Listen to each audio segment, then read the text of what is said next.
Hi, I'm Chris Adams. Welcome to Guitar in Perfect Fourths Tuning, number 28. 6 ways to play a 2-octave minor triad arpeggio in one hand position. This is the second video in this portion of the series. I did the major scale in the part 27. This is the minor version of that.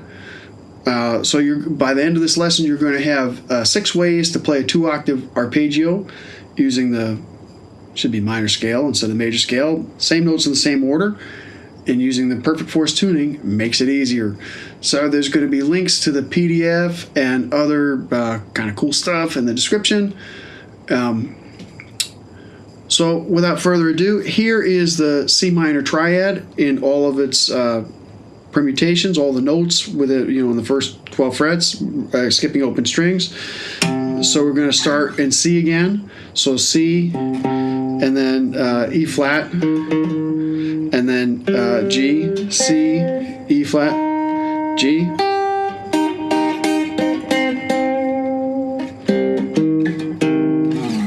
All right, so a nice minor sound. And so these are all the notes we're going to play in total. So we're going to start on the 8th fret. Whoops. At 8, 11. So the root, minor third, 5th. Whoops. Minor third, 5th. So we start with the minor third interval, and then we go to the major third interval. It's like the opposite for major chord is major third. Kind of neat how that works. Just the combination, switch in order, changes the mood. Anyway, you probably knew that, but so we're on the A, or what are we doing here?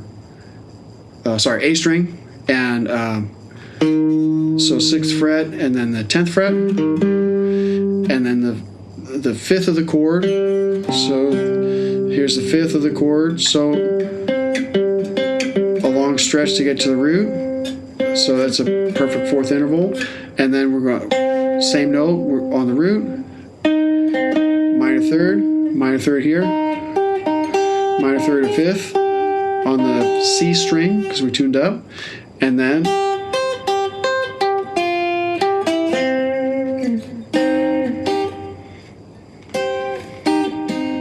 sorry, got kind of carried away and confused.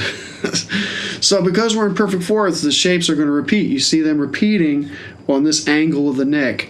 And you can kind of follow, if you just follow the pattern there, and we're going to get more into it, but you can see that, for example, the shape starting on the 8th fret repeats again, exactly the same hand shape, whoops, in 2 positions. And then you can do the same thing sliding up as well. So starting the 11th fret, and then just go.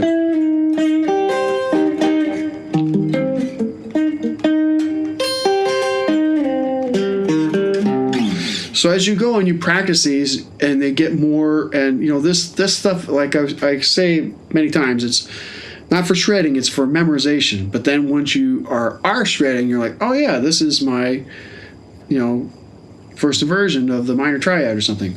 So we're going to play 7 notes all together, and we're going to go play two triads, and then we're going to use the root to cap it off. So 3 plus 3 plus 1 is 7. We're going to be playing all the notes in order. So every time we play this, the notes are going to be in order, the timbre will change, and then the fingering will change. Your finger will change 1 note at a time. But doing this is going to help you learn across the whole neck over time. So without further ado, let's get started. So this is the first one where we're going to play 2 notes on the high string, the F string in this case. So root on the 8th fret, minor third on the 6th, 5th on the 5th, root on the 5th, and then you can move your fingers when it's convenient. So the minor third on the C string, which is E flat, and then the perfect 5th here, back to the root. Whoops, I was playing major there. So here we go again.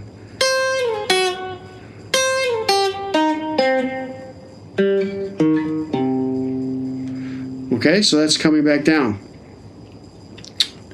So in the first variation here, you notice that it's we repeat the root position, and we go up here.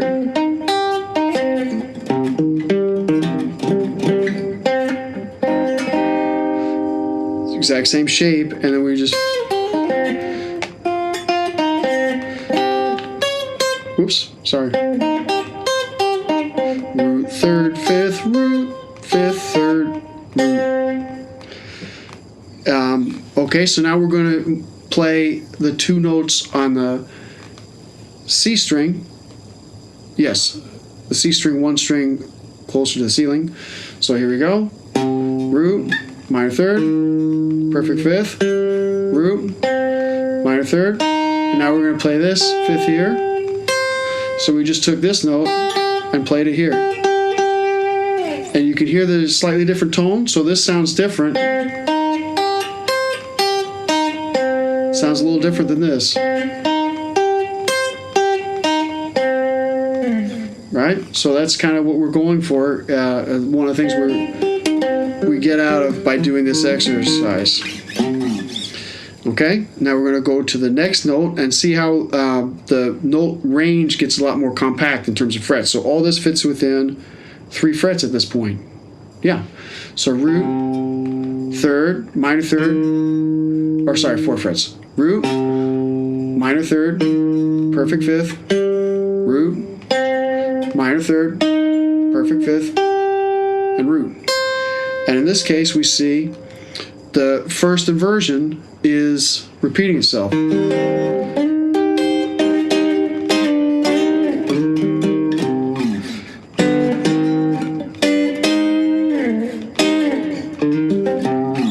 I like the first inversion of Triads because it's really easy to play and it sounds kind of cool. Yeah. So next we're going to move the root. We're going to move the switch one string more towards the ceiling. So here we go again. Root, third, fifth, big move to the root, third, fifth, root. And in this case, we're repeating the root position and going up here.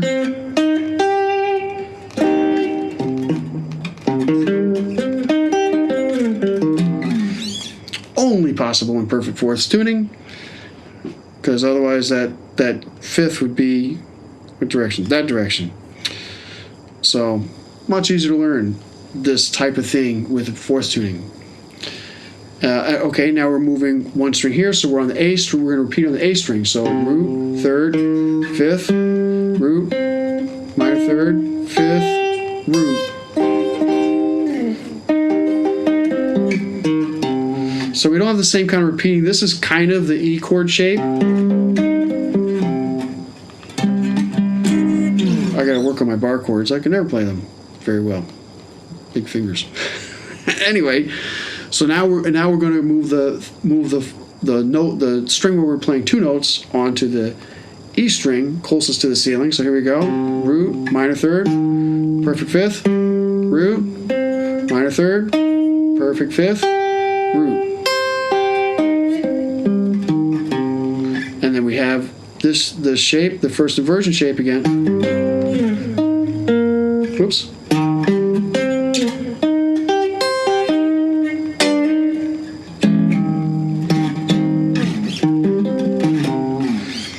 Okay, so the only reason why we saw the root shape twice, and we saw the first inversion shape twice. We see it here, but we see it here, and here,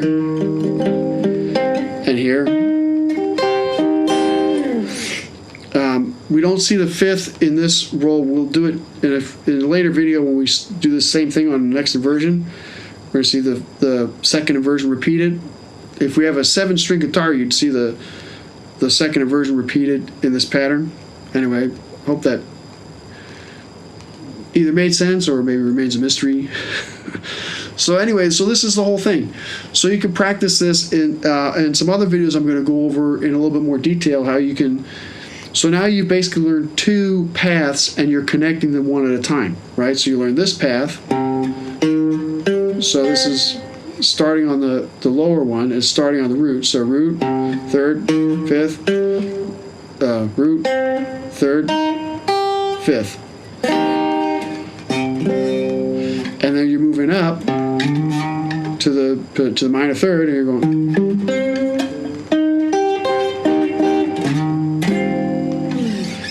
And so you have that pair. So you have a pair of root and a pair in first inversion as you're going up the neck this way. So you can traverse these in different ways, and then that's kind of where the music happens. So you can do this by going like pairs of strings, which are thirds together. Well, not always thirds, I guess. So a root third, and then third and fifth, and then fifth and root, then thirds.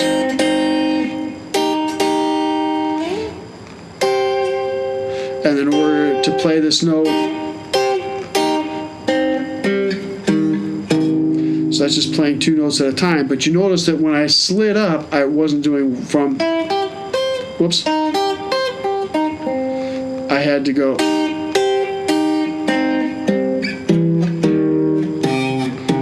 I keep sliding. I practice more major than minor, so I keep sliding into the major sound instead of the minor sound. So note to self, to practice more minor sound.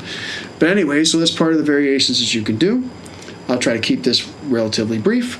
Hope you got something out of it. Thanks for watching. I have some books on Amazon available. So I have Guitar in Fourth Gear. It's more about transitioning for seasoned guitarists to transition from the cage system to perfect force, because perfect force is way easier. Why wouldn't you want to do that? And then in my Triads book, this is all three versions in one book. Kind of thick. It's maybe ambitious or whatever to go through it, and I just go through the chords very methodically. So every shape, every variation. So that's available if you're interested in it. And here's my website where you can download free PDFs, have a good old time, see some of my other projects. I write about writing computer code. I write about music. I made some stereogram books. Kind of interesting. I'm going to talk about them somewhere else. It's completely unrelated to this. Anyway, hope you're doing well. Have a great day.